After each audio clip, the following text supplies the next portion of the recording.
So what's good, YouTube? So guys, a couple of years ago, I posted a video on my channel here called So You Want to Buy a Dodge Challenger. And I have to tell you that for a little channel such as mine with only about 2,000 subs, it's gotten quite a bit of traffic, got about 250,000 views on it so far, a lot of comments. And since then, I've gotten a bunch of requests from people throughout my different videos asking me, hey man, back then when you did that video, that was 3 Challengers in 3 years. Now here we are. I'm on my 5th Challenger in 5 years. How about an updated version?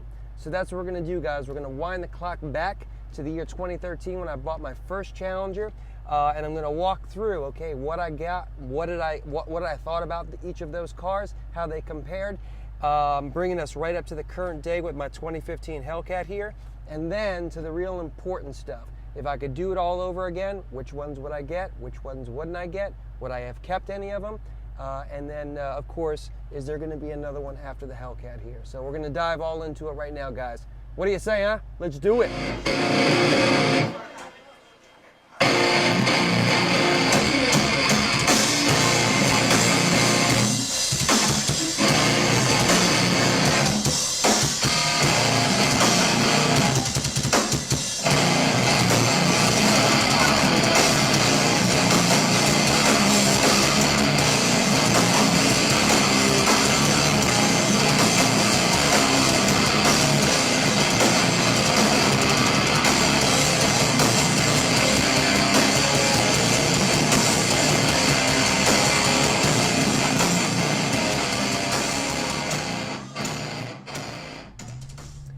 All right, guys, so the obvious thing, woohoo, yeah.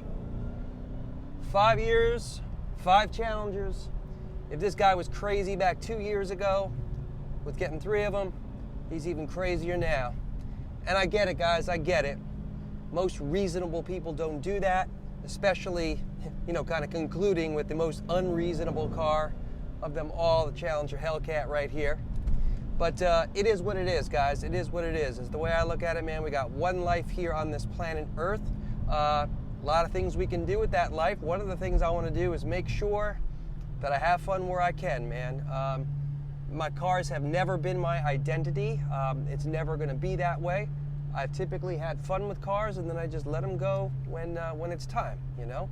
So that way it's been real easy to keep my priorities in check, not get too lost in it, because I know a lot of cats, man, they get real caught up in their identity and what people, their image and what people think of them because they got this car or this or that. People don't care, man. People don't care, especially as you get older.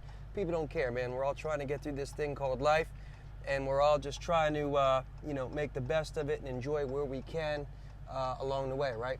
So here we go, guys. I'm going to wind the clock back to the year 2013 when I bought my first Challenger. Now, you may not know this, but my first Challenger that I got was actually an SXT.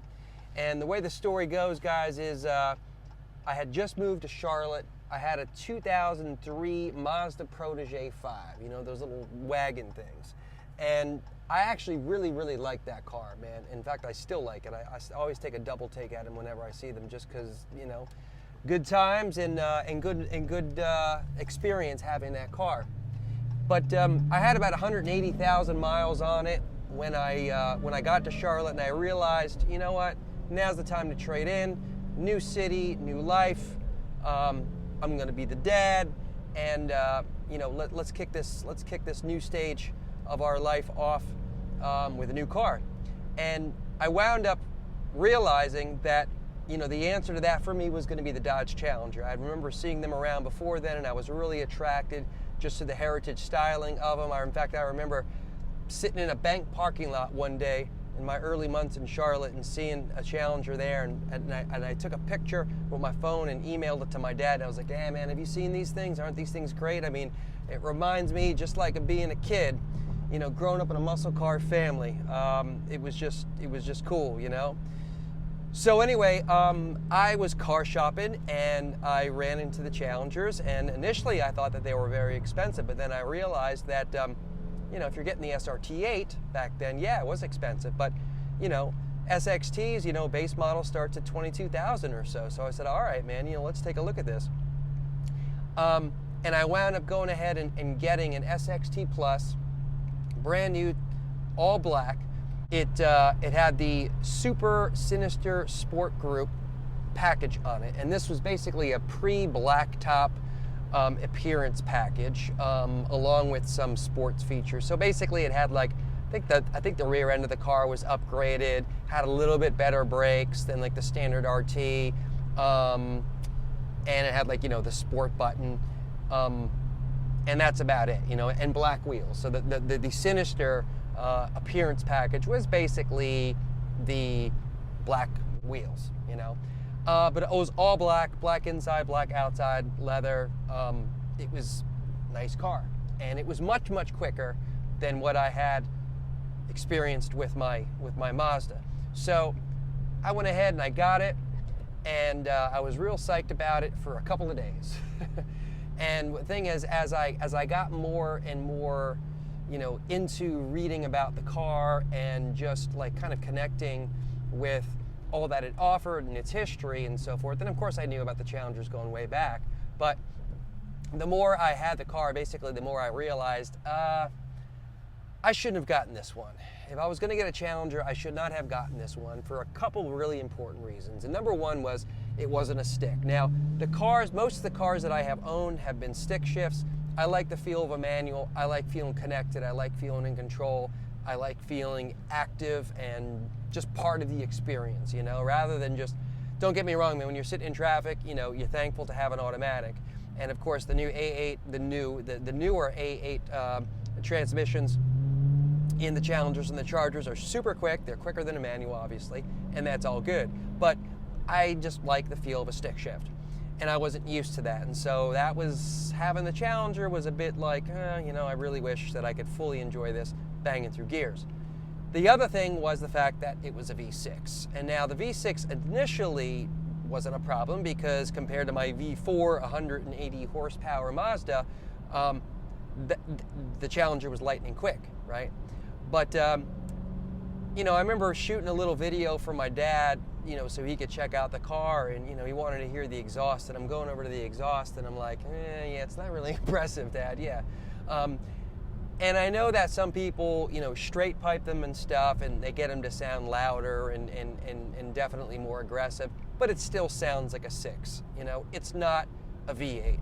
And let's face it, guys, you know, you're in a muscle car, you're in at least a V8, you know what I'm saying? Just feeling that low V8 rumble is a really, really important component to having a muscle car. That's not to say that V6s aren't fast. You know, I know plenty of people. In fact, there's this one dude, I forget what his name is. He's this real hick dude who likes, you know, he's got a supercharged V6, and he goes out and blows the doors off of all these other higher trims and stuff. And, you know, I think that's all cool, man. You know, God bless you. Do what you want. Funny dude too. But, you know, for me, the main thing, it's not about speed and performance. It's more of the feel of the car and the connection that brings me to the past and to just my appreciation of the muscle car era. So after having the car a couple of weeks, honestly, guys, I was like, I'm ready to get rid of this. I'm ready to upgrade to an RT. And I was thinking, you know, maybe I could get a used RT, get one low miles, because, you know, I liked having the brand new car, but, you know, I didn't want to get killed on, you know, the trade-in and then buying a brand new RT, which then we're starting around $34,000. So I tried looking, couldn't really find any used that were fitting what I wanted. And what I wanted was really specific, guys. I had seen RT, black RT with the red hood defender stripe kit, you know, with the RT lettering on it, with the aluminum clad, the chrome clad aluminum wheels. And I just thought that looks so hot, man. I was so into that, and I was like, that's the one I want. That's the one I want. And I really couldn't find any used. And so I went hunting for a new one. And I remember the first test drive, I went with one. It was a really great experience, man. I was like, all right, let's see what this V8's all about, man. You know, this 5.7 Hemi. And I got in it, and the salesman was like, all right, man, here we go. We're going to go to this little utility road. And it ran alongside a highway, and he's like, nobody around, man. Open it up. Let's see what this thing can do. And slamming through the gears, man, it was a lot of fun. It was a totally different experience from that SXT, and I fell in love right there, man. And I have to tell you, I know, obviously, you know, the RT can't keep up with its competitors, you know, the 5.0 and the SS Camaro, but, you know, it's still a really, really great car, you know, and I was just impressed just with the power, you know, and the tone, you know, you could hear that Hemi ground under the hood. I wound up getting it, I bought it. 2 days later, I had done a resonator delete to it, and let me tell you guys, that if you're going to get an RT, that is an essential, man. You want to drop off those resonators. You want to open that baby up. And you know why? Because it sounds better than the 6.4. And it sounds better than the 6.1 if you get an older SRT. I don't know why that's the case. You know, you could ask B. Mason or one of these other cats on YouTube who know a lot more about cars than I do. Maybe they can tell you, but there's something about that 5.7 liter Hemi that makes it louder and just bigger balls on it, man, okay? Just more so on the outside and on the inside. And the inside might be a problem for you, man, because I'll tell you, I had a bit of drone in that car. You can check out some of my old videos. It was definitely loud inside the car. But significant change from the SXT in terms of performance, get up and go. You know, you know, obviously that car's got 375 horses and 410 pound-feet of torque, and that torque kicks in right around mid-band in the RPMs, right around 4,000, and it throws you in your seat, man. You know, that car has got some get up and go, man, and it's a lot of fun driving that car. And I have to say, guys, that for anybody who's interested in getting a Challenger, and you want one because you want a muscle car, you don't want the sound, you want the feel, you know, you want some of that performance, but you don't want a Hellcat or a Scat Pack or what have you, you know, you just want some of that. You're not interested in racing, you know, you're not going to go to the drag strip, you're not going to go to the track, you're not going to go to one of these call-outs and, you know, take on 5.0s or Camaros or whatever. That's the car for you, man. You will get, especially if you get like an RT Classic or something, man, it's all heritage, man. It's all V8 rumble. It's all good. So again, man, if you're not into the performance aspects of it so much, but you're really into just having, you know, a badass Challenger that looks great, that sounds awesome, and that you can have some fun with performance-wise, you know, that's one to go for you, man. And I'll be honest, guys, you know, I'll get into some more detail on this in the end of the video, but that is definitely one of my top favorite Challengers that I have owned out of the 5, man. It just brought me a lot of joy, and you know, especially for the dollar, it was just overall a great experience to have. Now, as I said, you know, what attracted me to getting an RT really was my connection with the past. You know, with growing up in a muscle car family and being the kid, and you know, one of the kids in the back seat of my dad's old GTO. And I really love the idea of reliving that, but only now from the driver's seat. And the more I got just sort of consumed into that identity as being the dad with the muscle car in the family, you know, and just enjoying it, the more I started to think about the color of the car. My dad's old GTO was green, and there was a part of me that was thinking, you know what, man, you know what would be even better than having this RT would be if this thing was green. That would be a real connection to the past. And unfortunately, you know, back then in 2013, the only Challengers that had come in green was in the year 2011, and it was called Green with Envy, which by the way has now been reissued on the Jeeps as Mojito Green. But that green was just very, very limited. It only came on 2 trims. It came on the SRT Challenger, and it came on the Challenger RT Classic. That was it. You couldn't get it on an RT Plus or anything else. And again, they only made it in 2011. So now I'm thinking, okay, what am I gonna do? Do I really wanna do this? Do I really wanna get crazy about this and get a green Challenger just because it's green? Or do I wanna forget about the whole thing, right? Because it didn't make a whole lot of sense for me to trade in a 2013 RT for a 2011 RT Classic just because of the color, right? I mean, that's stupid. I mean, that's a significant downgrade. However, I thought, well, what if I traded it up to an SRT8? So maybe I'm going back a couple of years to a 2011, but I'm going to be going from a 5.7 to a 6.4. And now mind you here too, that 6.4 had just come out in 2011. That was the first year that engine was around. Prior to that, the SRT8 was a 6.1 liter. And so what I decided to do was, you know what? Let's put this all to rest, Mike. There's not a whole lot of difference between a 5.7 and an SRT8. So let's go prove it to ourselves by going on some test drives. So what I did was I went out to a CarMax and I took a test drive in a 6.1. It was a 2010 SRT8. And by the way, one thing that's real nice about CarMax is that you can just go there and test drive anything you want, pretty much, right? I mean, you know, there's no haggle, this and that, there's no pressure. The flip side for you on that is you can go in and say, yeah, man, go for a test drive, and then once you're done, you go, all right, man, see you later, you know, and leave, and that's it. So I checked out the 6.1, and I remember thinking 425 horsepower, similar torque. It wasn't that much more powerful feeling than the RT. I mean, it felt a little bit more powerful. I mean, it's 50 more horses, a bit more torque, but, you know, not a whole lot. You know, I'll be honest. I remember being pretty disappointed and thinking like, well, maybe that's why people supercharge these things, because they're not really, you know, given the weight of the car, that 6.1 isn't making it, you know, dart down the highway. So then I said, all right, man, what we really got to do here, is test out the 392, because that's what this Green with Envy is. So let's go ahead and let's see if this is going to be a similar experience. And I remember, guys, I went to a dealership, and they had a brand new, this was 2014 at this point, and they had a brand new Challenger SRT8 Core model. And now you might remember the Core model was only around a couple of years, and it was basically the predecessor to the Scat Pack. You know, basically a watered down SRT Challenger. You know, doesn't have all the bells and the whistles, but it's got most of the performance stuff, right? So I remember saying, okay, here's what I'm gonna do. I'm gonna go to this dealership, and no matter what my experience is, no matter what I think about the car, I am going to tell the salesman, yeah, man, it pretty much feels the same as my RT, you know, not really that impressed with it. I'm just gonna stick with what I got, right?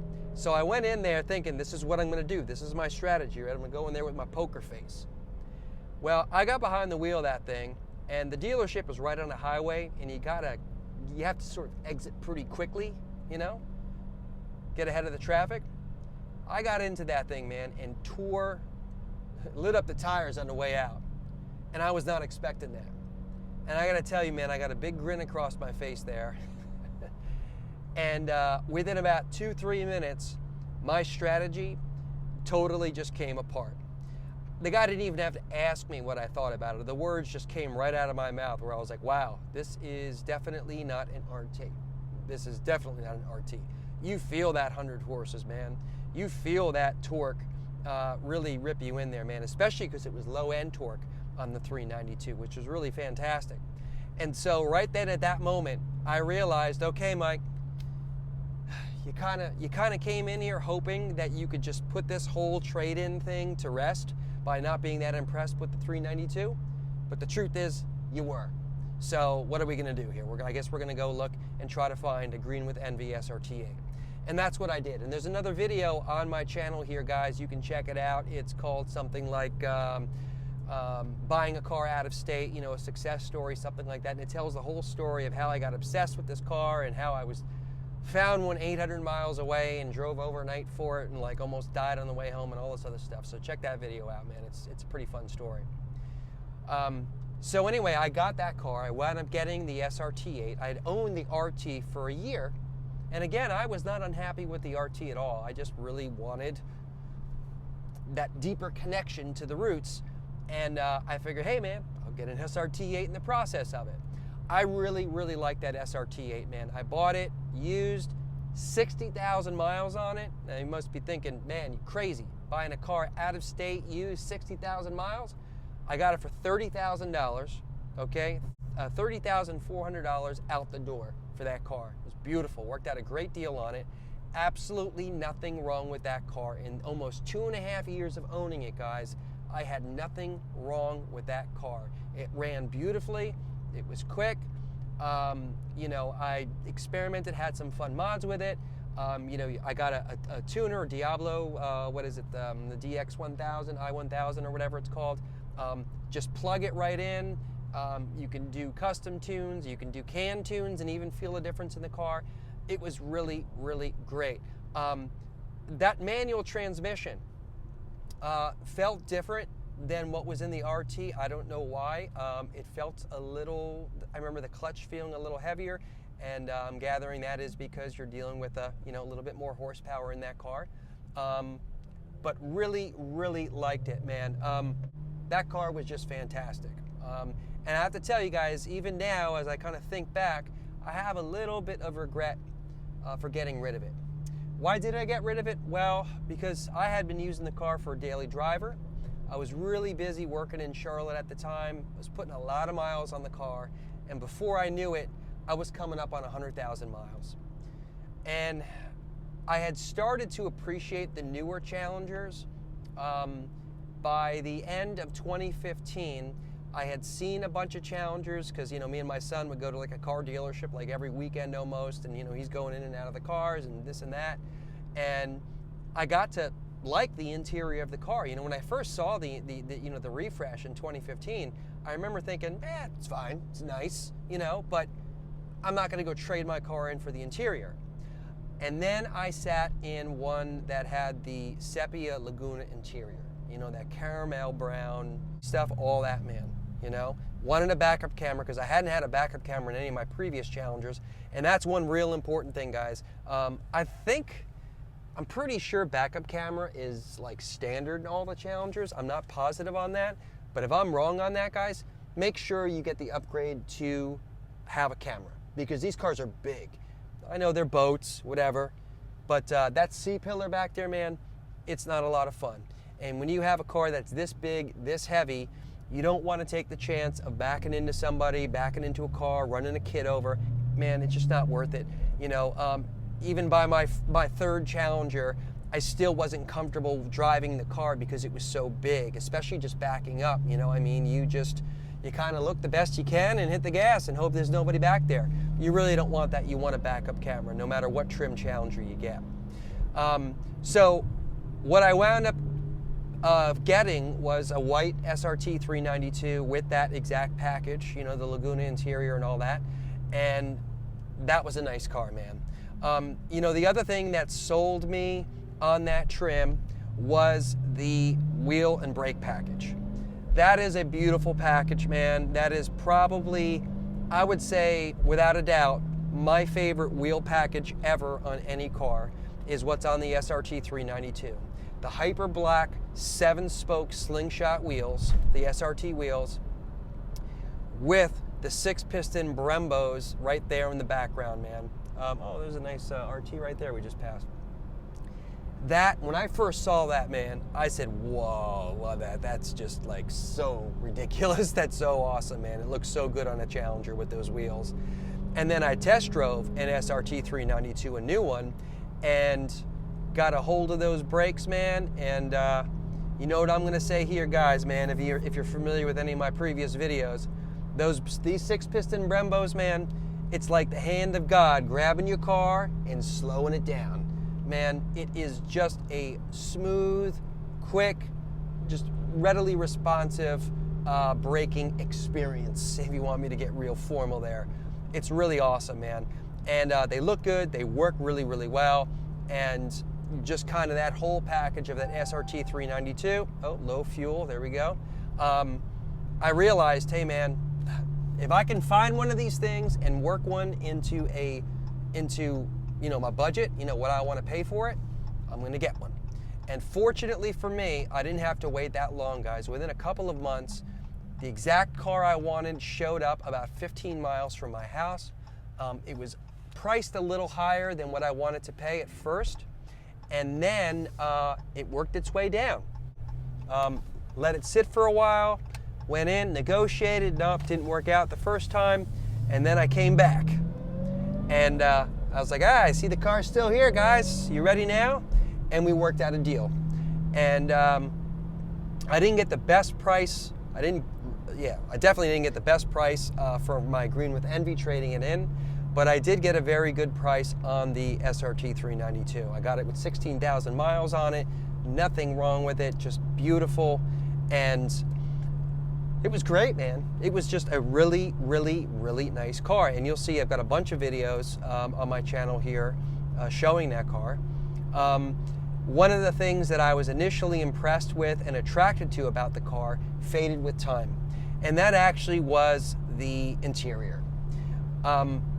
One of the things that I really like about Challengers is that, again, that connection to the past and that feel of raw muscle. That SRT 392 was a little too formal for me, man, a little too executive.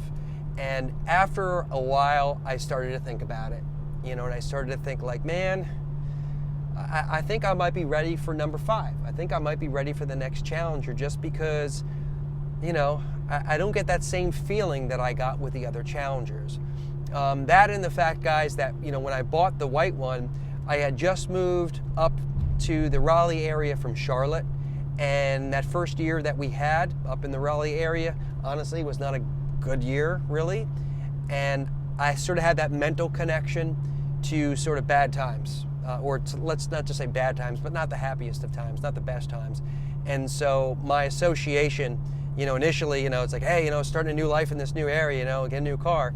And, sooner or later, or after a while, I was realizing, you know what, man, every time you get in the thing, you're thinking about last year, and again, you're not enjoying the car the way you have the other. So it might be time to look at number 5. And of course, right around that time is when I started looking seriously at used Hellcats because of what was going on in that used Hellcat market. And you guys know there's plenty of videos on my channel now talking about that whole experience.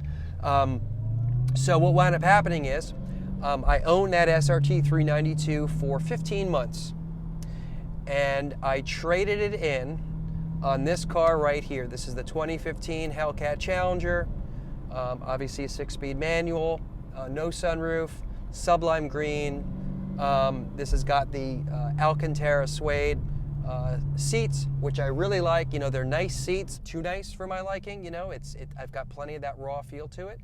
And of course, the Hellcat just kicks ass, man. I mean, these cars, I know there are some people who are like, oh yeah, the Hellcat, there's not that much difference between that and a 392, right? I know what some people are saying. Hey man, if you're banging around the city and you're sort of daily driving, yeah, definitely. The Hellcat is very drivable. It feels just like a 392 most of the time. It even feels just like an RT and even an SXT most of the time when you're just driving around right now doing 30 miles an hour. But when you get on it, you are not in anything other than a Hellcat. That becomes very abundantly clear, not only in terms of how quick you get launched, but how loud the car gets and how the wheels break loose at every opportunity that you give them. I love the Hellcat, man. I love the Hellcat. The difference in this car, in this particular car versus the other Challengers that I have owned is pretty significant in a couple of ways. Number one is obviously the fact that it's a Hellcat and the power is just awesome and it's a lot of fun, and you have to be very responsible. Like right now, I really want to punch it, but I know there are cops in this area because I just saw one a minute ago and I just want to be careful, Also, the other thing here, man, is that this is a heritage color.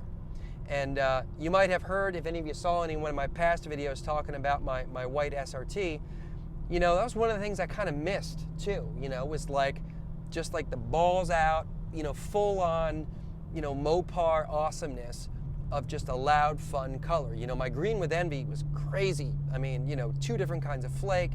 It really blows up under the sunshine.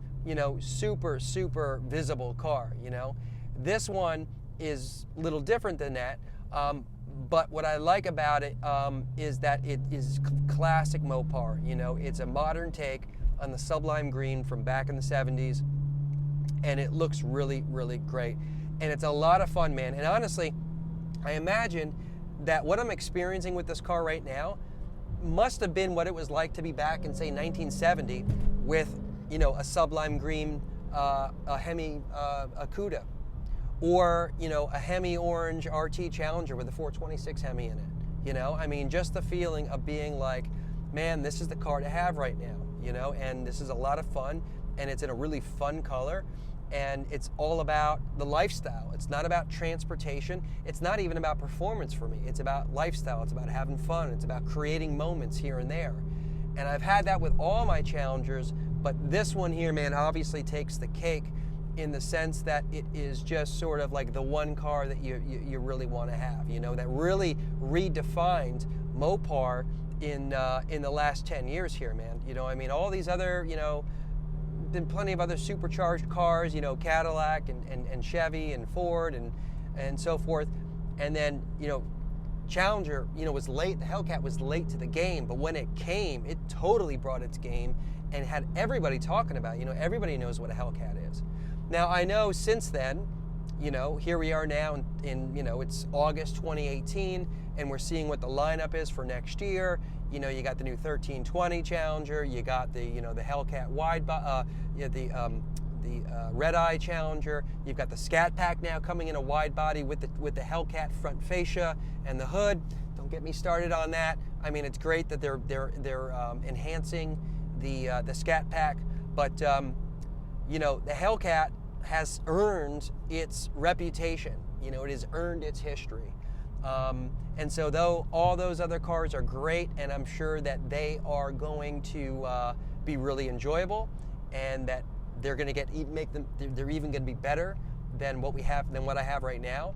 But you know, the Hellcat, man, really shook the world by storm and just created a character. You know, I mean, you look at that Hellcat, that badging, and you know, they could have just said Hellcat on it, or they could have just, you know, said supercharged on it, you know, like the original prototype versions of the car had.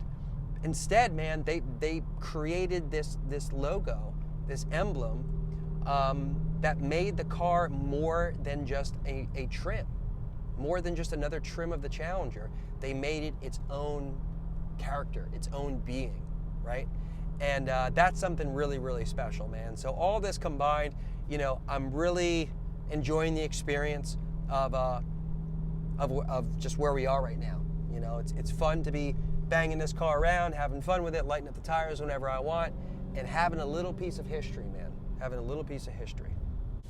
So, let's get to the real good stuff, guys.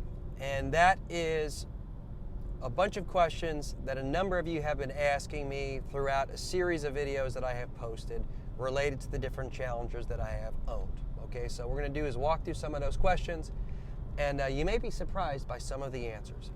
Okay, number one, if I could do without one of them, if I could skip over one of the Challengers, which one would it be? This is pretty obvious, I think, and that is the SXT.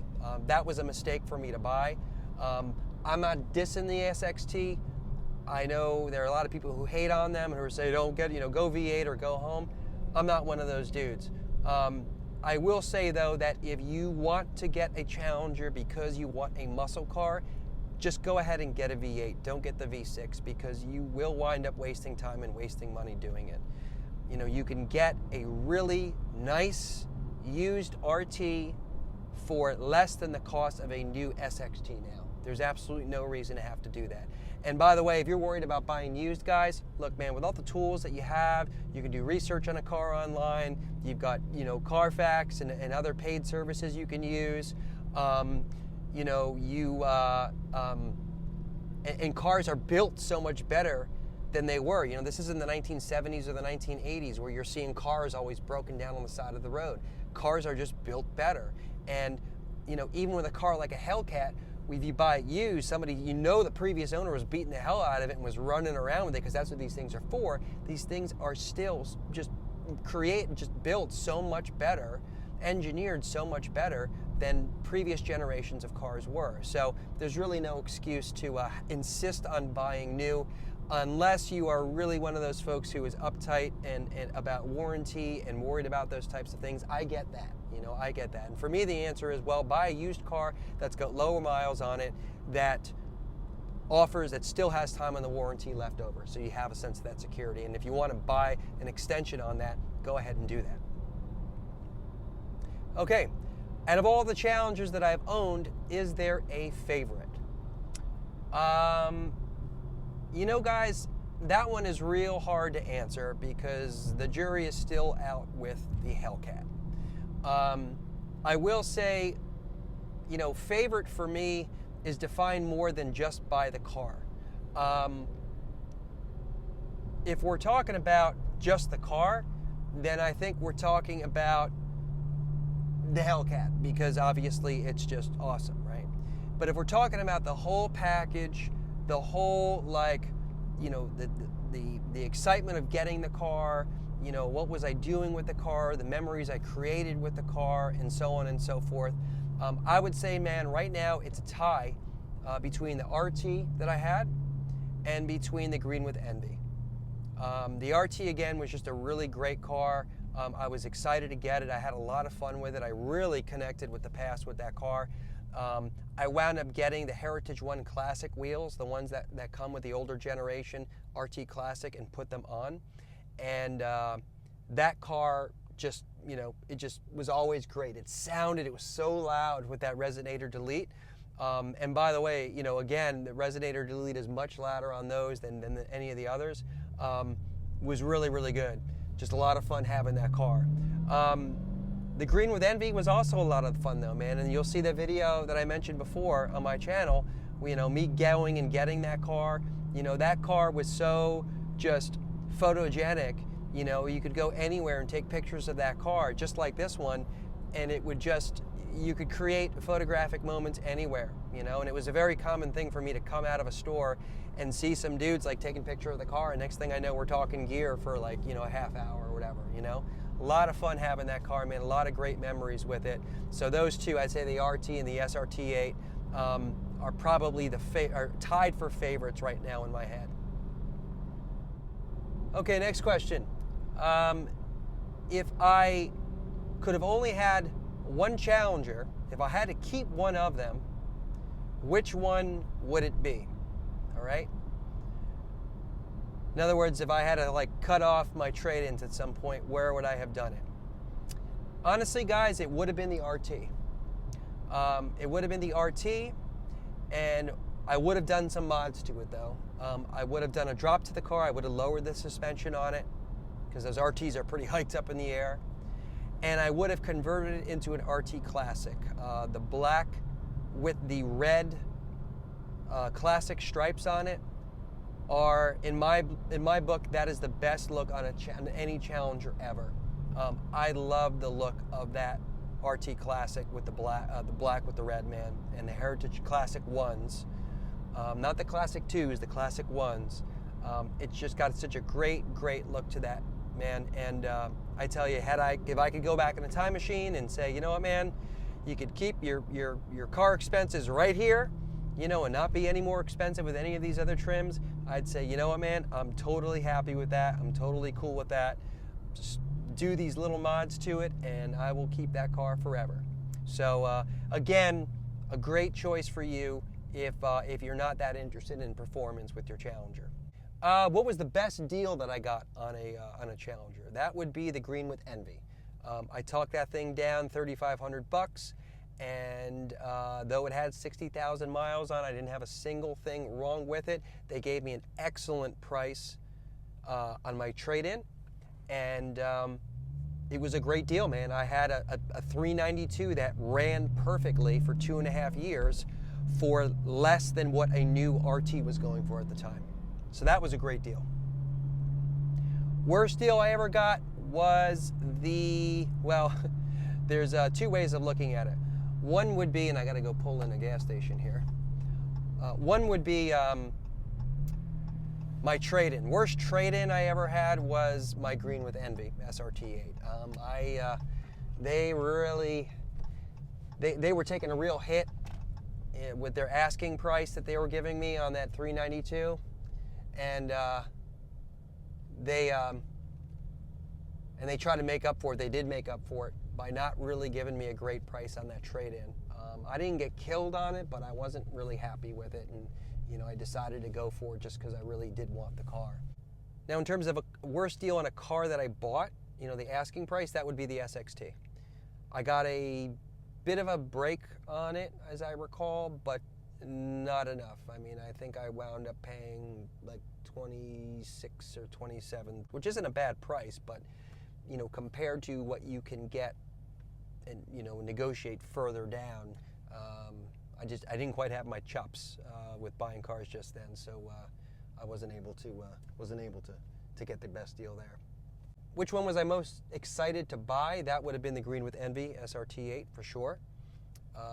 Again, watch that video, man. Any mods planned for the Hellcat right here? And the answer to that is yeah, I'm thinking about it. One, I actually did one. And this, by the way, does have some mods the previous owner had done to it. You know, it's got a drop to it. Wheels are a bit different. It's got a skip shift eliminator. And I also got the MFer active exhaust mod, which basically keeps your active exhaust fully open the entire time. But other things I'm thinking about, I am thinking about the PCM and a tune, which, by the way, is something that I forgot to mention about the SRT 392. One of the things I really did not like about that car was the fact that you had to get a PCM board, a new board, just to tune the car. Okay, you can't just, unlike the previous Challengers where you just get a tuner to tune it, you needed to get a new PCM, and that really was a bum out. So I think I might do that with this car, and I may do some more cosmetic mods, some pretty cool stuff. I don't want to give away just yet, man, but it does involve a stripe kit of sorts, a ghost stripe kit, in fact. So I'll have to keep you posted on that one. What do I think about the 2019 Challengers that are coming out? I think it's great, man. Generally, I think it's great. I'm glad that Dodge is just continuing to invest on us and creating great, exciting cars and not letting it get too stale, even though some of the changes aren't that significant. Some of them are. You know, I love the fact that the red eye is like a demon that can go around the corners. I think that's awesome. I like the 1320 idea. I think it's just, it's you know, interesting. It adds a new dynamic to that car. The Scat Pack wide body, I think it's cool they're doing a wide body. I'm not psyched on the fact that they're making it look like a Hellcat. You know, when you get a Hellcat, man, you pay the price of admission for it. You know, it looks unique from the other trims, and I'm kind of bummed that they're making the new Scat Pack look just like the Hellcat. In fact, making it look even better because it's got the wide body. So, not too psyched about that. But generally, I think it's all awesome. I think it's all good. And there are rumors out there that in 2020, there may be a platform change that's going to make the lineup smaller and lighter. And that might be something that's not a Challenger. They might, you know, phase out the Challenger with something like the new Cuda that we've been hearing rumors about for years. So who knows? And last but not least, 5 Challengers in 5 years. Are we going to continue this madness and do 6? And the answer to that is probably not. Not to say that this is going to be the one car that I hold on to forever, but I will say, guys, if they do change the platform and they do a CUDA, I very well may be interested in that, man. Depends on what it looks like and what it does, and if I have that same kind of connection to it. If I don't like it, then this may be the best car I ever wound up buying, and it'll be one that I'll enjoy when I'm older and that my kids will enjoy at some point too. Who knows? It's all good. So one thing, guys, I want to leave you with, man, is that throughout all 5 Challengers that I've owned, you know, I've never gotten tired of looking at them. I never get tired of driving them. You know, you'd think that after a while, you know, you can park the car and walk away and not look over at your shoulder. I still do it most of the time, you know, and I think there are very few cars out there that offer that opportunity, man. And it's a car that keeps on giving back, man. You know, you can have a lot of fun with it, and you know, it doesn't end at the end of the day when you park it in your garage or park it in your driveway or whatever. You know, it just marks the end of that day, and the next day I go right back to it. I enjoy it with almost the same sense of discovery as I did back when I bought my first Challenger, man. It's a beautiful thing. It's a beautiful thing to be able to connect with the past and relive old memories, creating new ones with your family and being a part of the new era of muscle, modern muscle, as we call it. All right, guys, thanks a lot for watching. As always, I appreciate the support. Subscribe if you have not done so already. Until the next time, later.